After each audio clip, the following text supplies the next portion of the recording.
bet you it's flooding over a little bit.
So nice with no windshield. It's like riding an ATV.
Yes, it's working.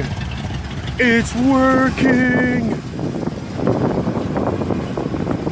Fuck me, dude. Finally.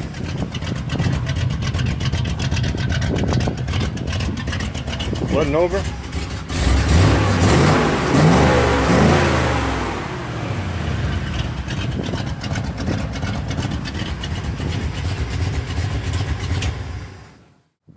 What is up, everybody?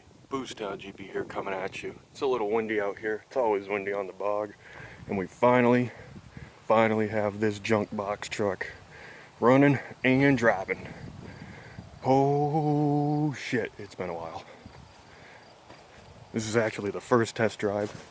I've never driven this setup. And I like the 267. Honestly, for this little junk box, I think it's going to have the right amount of power. You know, there's nothing really to this setup. What do we got going on here? We got a worm. So, yeah. What do we got here? We got an auto car, like a late 30s, maybe early 40s auto car front grille piece.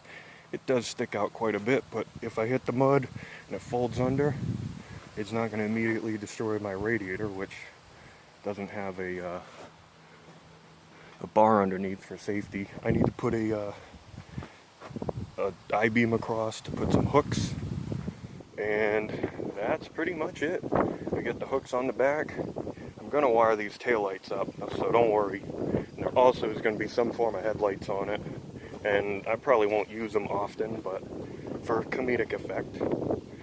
So I'm going to have to do two hands to pull this hood up because it's massive. Front section is an auto car, you know, match this.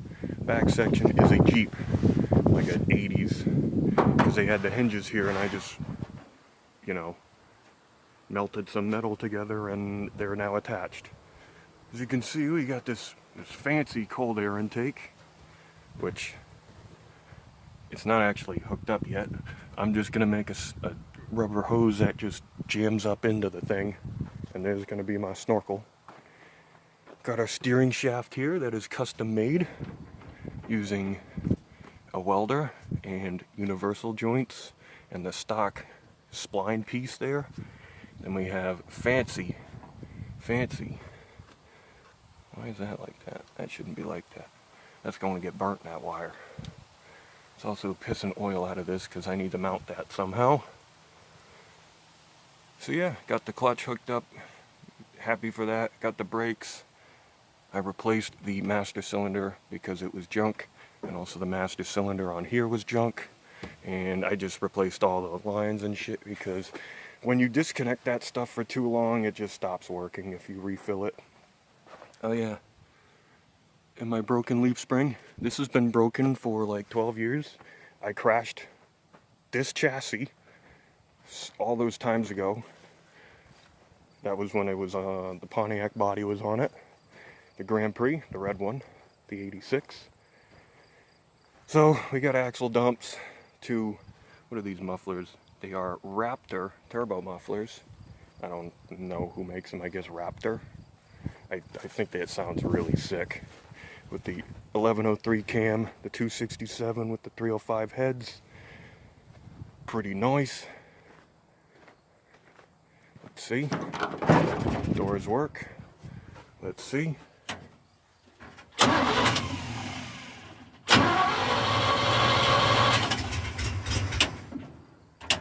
You're a bitch.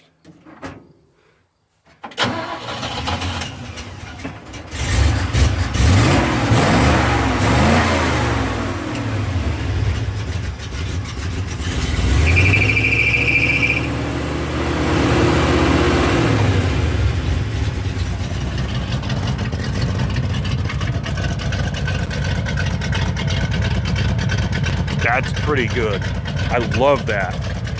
That's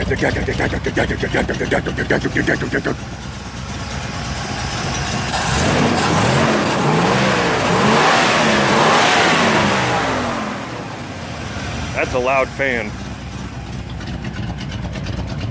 So, not really much to do today on it. I don't want to really beat the fuck out of it yet because it's the first test drive. But I thought we could at least see how it crawls around. It's really low geared. I like that. It's got some pretty good torque down low. So I think it's gonna go good. It's not staying naturally aspirated, folks. So don't worry. We're getting two HX35 whole set turbos. One on each side. Gonna be using some Corvette Shorty headers off of the C4 Vet that I have. And just have them come up. Dump pipes will be right down there. Hook them right into this little channel. You're going to be running the integral wastegates on the turbos, so those should be like, I don't know, 20 pounds. This thing might not survive. But it might, because I think it's got like 6-to-1 compression. Oh, and I got a broken spark plug wire. That's probably not helping, but it does sound like it's bumping on all 8. So, yeah. I don't really know what else to do today. I don't feel like getting thrown around in this thing, and there's an issue with the shifter. If you put it in first gear, the steering wheel the steering wheel contacts it and your hand pulls it down into neutral. So that's something I'm gonna have to adjust. But the steering feels good, the clutch feels really good, and that's the other thing is brand new clutch, billet steel flywheel. I don't want to just torch the shit out of it right yet, so I do want to break the clutch in. It's a 6-button clutch, heavy duty. I usually just go with the biggest one I can get from the parts store, because that's all you need. They're expensive as it is. But yeah. The tires, they're not staying this way. I have way better tires for this thing. Some Dixie Peck 32 by 10.5. They're on 15s, but I gotta switch the wheels out because they're for a 5-lug Jeep. And I'd rather have these wagon wheels on it, honestly. It just makes it look so much more rat. We don't have a bed yet. I gotta get some bolts and some screws and put my wood bed on it, and that should be it. Let's see, we show you the fancy side of it. So we got a battery right next to the beloved fuel tank, and the vents are pointed this way, so in case of spillover. It's not directly going to hit the battery. This is definitely not something you'd want to do, but I don't want the things outside. And when I'm not using it, I usually take the battery anyway, so. And I figured this would be the safest place for it, inside. And yes, factory doors and factory strikers still function. Both of them, both clicks. So, that's pretty nice. Let me open the hood here, folks, for you. I forgot to open the hood. You need to close the AC on the cowl. These trucks have factory AC. Of course. Make sure it's all positioned right and it still falls over. Sorry, folks. Screech. So there it is. The engine in all its glory. So, yeah. 267. Been sitting for 1,000 years. It was frozen. Now it is not frozen. It doesn't like a 4-barrel. It doesn't make enough compression or airflow CFM through the engine to really want one. And even with the cam, I think it's fine. It's still a little blubbery, but I think that's just because the compression is so low. You got to get some airspeed moving before it can really kind of breathe. So I do believe the turbo system is going to greatly improve that. So that's where we stand. The exhaust system on this truck is actually going to be going on the Lamborghini, the 1-ton, and believe it or not, these mufflers and exhaust system, you know, the tailpipes, came from that truck. The Lamborghini needs a set of motor mounts. The rubber sides are gone, and the transmission mount is messed up because I beat on it with no mounts in it, or broken mounts, and it messed up all the drive shaft on that side. It just ate into the cross member, and it's messed up. So these headers, they're actually for a 1970 El Camino, believe it or not, and yes, they do fit 67 to 72 C10 trucks, or K10, whatever you want to call them, the 4-wheel drives. So I assume they fit square body because it's pretty much the same trucks. So you can see the only thing I had to do was clearance the drive shaft on this side. I just had to turn the collector like 30 degrees outwards to clear the flange. But it goes up and over. See if we can get you in there. Not really. It does go up and over the T-case. So the exhaust system is fairly tucked up neatly. It's not low and shit and gonna get ripped off. These are the factory running boards. The other one's supposed to go here, and you have a piece of metal or something.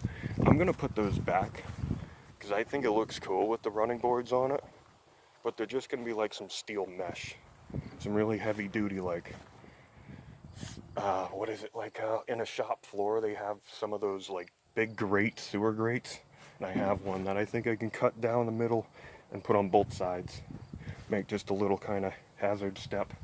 I think it would look pretty cool. The only gauge we have that works is the measly oil pressure gauge, and that was sitting around 40 pounds when you're in the throttle. Wow, that door just closes that easy. This thing's freaking caved in. And then the lovely door handle. This is total rat rod right here. And like, fuck. Like I said, I don't see like actual rat rod mud trucks or trail trucks. Probably because they just fall apart. This thing might fall apart. Not gonna lie.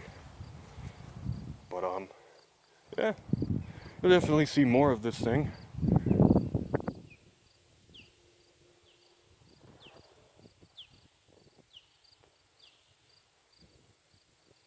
Nice big ass hawk. Definitely see more of this thing as the time goes on, when I finish the bed and make it more professional. Also, I want to put something to mount the hood. I want to put bump stops that come up with big flat washers, something like this, and then you have a hood pin or something, so it keeps the hood down because right now it's resting on the whole grill support, or at least this front grill tin piece, and I don't want it to like ruin it really. Anyway, I don't want it to like put extra weight on it for no reason. So if you like the truck, you like this video, just testing it out, little short little crawl, you know what to do. Subscribe, I guess. I don't know. I don't really know what to talk about. I just kind of hopped in the truck because I was excited to test it, but I brought the camera along because I figured, well, let's show you guys what we got so far. That's pretty much it. Thanks for watching, folks. See you on the next one.